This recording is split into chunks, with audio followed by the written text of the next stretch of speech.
du Père et du Fils et du Saint-Esprit. Amen. La paix de Jésus soit dans votre maison, sa paix et sa joie. Alléluia. J'espère que vous allez bien et que vous ne vous laissez pas endormir par la télé et les accusateurs de tout poil. Gloire à toi Jésus, dans tes anges et dans tes saints. Alléluia. Nous lisons le Saint-Évangile selon Saint Matthieu, chapitre 5, versets 17 à 19. Ne croyez pas que je suis venu défaire la loi et les prophètes. Je ne suis pas venu pour défaire, mais pour accomplir. En vérité, je vous le dis, pas une lettre, pas une virgule de la loi ne passera avant que ne passe le ciel et la terre.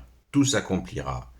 Si quelqu'un écarte un des plus petits commandements et enseigne aux autres à faire de même, il sera mis au dernier rang dans le royaume des cieux. Mais si quelqu'un les met en pratique et les enseigne, celui-là sera grand dans le royaume des cieux.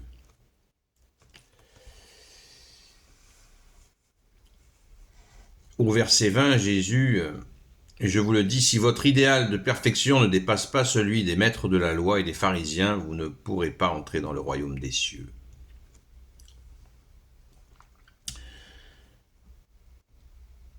On va écouter ce que dit le commentaire.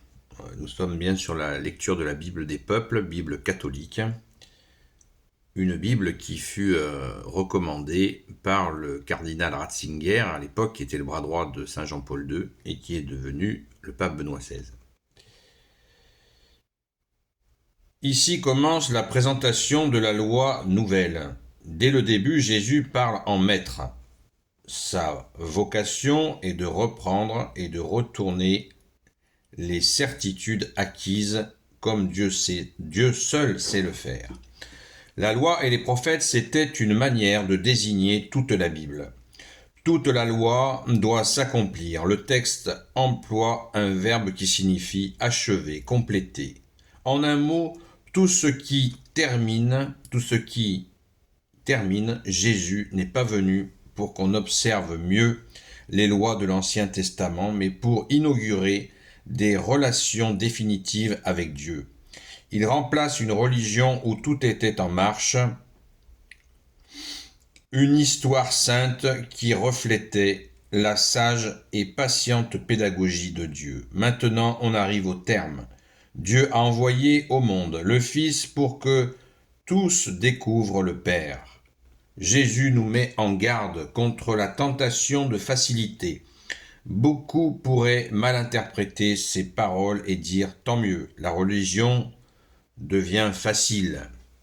Mais Jésus précise que celui qui écarte un des plus petits commandements n'entrera pas dans le royaume.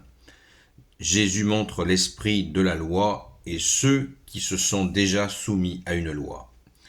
Les lois de la Bible sont des expressions de la justice et de l'amour vrai, et elles en sont les garde-fous. En obéissant à ces lois, nous deviendrons capables d'une disponibilité à l'esprit qui nous mènera beaucoup plus loin que la justice ou idéal de perfection que les spécialistes en religion, scribes ou pharisiens, avaient en tête. Merci Jésus.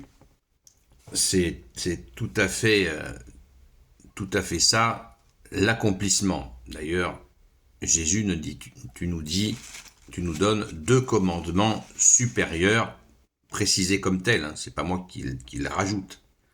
Jésus dans l'Évangile nous dit « Je vous donne 2 commandements supérieurs. D'aimer Dieu de tout son cœur, de toute son intelligence, de toutes ses forces, de toute sa volonté, et d'aimer son prochain comme soi-même. » 2 commandements supérieurs qui accomplissent la loi et les prophètes, l'accomplissement total. Comme je le dis souvent, quand vous êtes dans ces 2 commandements, quand vous mettez en pratique ces 2 commandements, vous n'avez pas envie de tuer quelqu'un, ni de le voler, etc., etc. C'est clair, c'est net et c'est précis. Merci Jésus. souvent ce texte est interprété sans montrer les commandements supérieurs. C'est très important. Et c'est justement la base de notre société catholique. Nous avons toutes ces traces. La France est le pays qui a le plus absorbé la foi catholique. C'est pour ça qu'elle est fille aînée de l'Église. De tous les pays du monde, c'est celle qui a le plus absorbé. C'est le pays du monde qui a eu le plus d'apparitions de la Vierge Marie. C'est le pays qui a le plus de noms de villages, de villes, de bourgs qui portent le nom de saint. C'est le pays qui a envoyé, la France est le pays qui a envoyé le plus de missionnaires dans le monde entier. Etc., etc. Donc, nous sommes imprégnés de la culture catholique, qu'on l'on aille à la messe ou qu'on n'y aille pas. Et bien sûr que ceux qui n'y vont pas, je vous encourage à venir, parce qu'en n'allant pas à la messe, vous vous privez du meilleur. C'est vraiment le meilleur d'aller à la rencontre de Jésus chaque dimanche. C'est notre joie, c'est notre bonheur d'aller à la rencontre du Fils de Dieu chaque dimanche, et en plus, nous le mangeons. Jésus a dit, celui qui mange mon corps et mon sang, celui-là aura la vie éternelle. Donc, nous sommes imprégnés de cela. N'oublions pas non plus que la devise de l'Église, qui est devenue devise de la chevalerie, qui est la défense de la veuve et l'orphelin. Pourquoi la défense de la veuve et l'orphelin? Spécifiquement parce que c'était les deux catégories des personnes qui étaient les plus vulnérables à l'époque. Donc, les catholiques se faisaient naturellement défenseurs de la veuve et l'orphelin, puisque c'est une compréhension de la parole de Jésus. C'est une mise en pratique de ta parole, bien-aimé Jésus. Prenons-en bien conscience. Nous avons un esprit de justice qui est extrêmement développé, qui a été... La République a tenté de détruire cet esprit de justice, mais il est toujours ancré en nous par notre saint baptême indélébile. Aucune puissance dans l'univers ne peut nous arracher ce sentiment de justice que Jésus a déposé en nous. Nous aimons la justice, mais pas la justice des hommes, nous aimons la justice de Dieu, qui passe entre autres par la défense de la veuve et l'orphelin. Merci Jésus d'avoir imprimé de façon indélébile en nous la foi, l'espérance et la charité. La défense de la veuve et l'orphelin, c'est la charité que nous avons en nous, et la Bible nous dit que c'est le plus important. La charité, mais avec la vérité.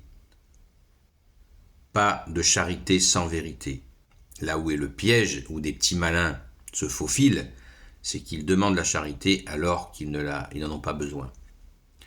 Et nous avons à restaurer en nous le sel pour, avec force que nous donne Jésus, de bien faire la différence entre les petits malins et ceux qui ont vraiment besoin de notre charité. Vérité, charité. C'est comme le psaume qui dit « Quand amour et vérité se rencontrent ». Il n'y a pas d'amour sans vérité, il n'y a pas de vérité sans amour. C'est clair, c'est net et c'est précis. Merci Jésus. Alléluia. Gloire éternelle soit au Père et au Fils et au Saint-Esprit, maintenant et toujours et pour l'éternité. Amen. Ô Jésus, toi qui peux tout et qui portes tout, toi le Sauveur, toi l'Emmanuel, je te confie toutes celles et ceux qui regarderont cette vidéo ainsi que leurs proches selon ta seule volonté, ô Jésus. Sainte Marie, Reine des cieux, toi l'Immaculée Conception, toi qui écrases le serpent, toi qui es la lune sous tes pas, toi notre Mère, Notre-Dame, Saint Joseph, toi le juste et le saint, toi le sage, toi la terreur des démons, toi le saint gardien de la Sainte Église catholique apostolique, Sainte Marie-Madeleine, notre chère sainte patronne, et vous tous les saints et saintes amis de Jésus, Saint Michel Archange qui est comme Dieu, Saint Gabriel Archange, Saint Raphaël Archange, et vous tous les anges qui servez Jésus, je vous confie toutes celles et ceux qui regarderont cette vidéo, ainsi que leurs proches, selon ta seule volonté, ô Jésus. La paix de Jésus soit dans votre maison. Je vous souhaite une bonne journée dans la paix de Jésus et dans sa force. Si vous ne l'avez pas, eh bien, demandez-lui. Merci Jésus. À ce soir, 20h sur TikTok, sur la chaîne Seul Jésus Sauve. À la grâce de Jésus. À très vite.